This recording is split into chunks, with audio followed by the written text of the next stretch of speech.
సునీత లక్ష్మారెడ్డి గారు.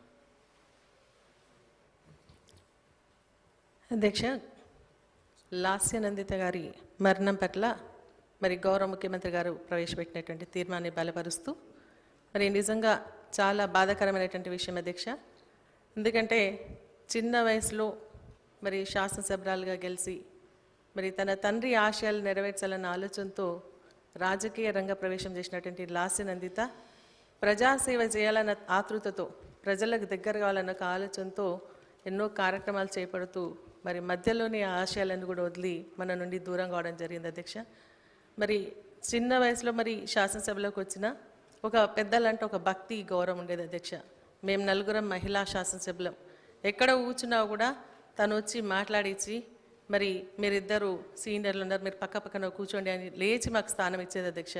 మరి ఎక్కడైనా మీటింగ్కి వెళ్ళినా మేము నలుగురం మహిళలం వెళ్ళినప్పుడు మాతో పాటు మేము నలుగురం కూర్చోవాలని చెప్పేసి మరి మాకు స్థానాన్ని ఇచ్చేది అధ్యక్ష. మరి నిజంగా చాలా హడావిడిగా ఉండి సందడిగా చేసేటువంటి లాస్యనందిత మరి ఈ విధంగా అర్థాంతరంగా మన నుండి దూరం కావడం చాలా బాధాకరమైనటువంటి విషయం అధ్యక్ష. మరి వారి మృతి పట్ల తీవ్ర సంతాపాన్ని తెలియజేస్తూ వారి కుటుంబానికి ప్రగాఢ సానుభూతిని తెలియజేస్తూ వారి ఆత్మకు శాంతి కలగాలని భగవంతుని ప్రార్థిస్తా ఉన్నాను అధ్యక్ష. Thank you.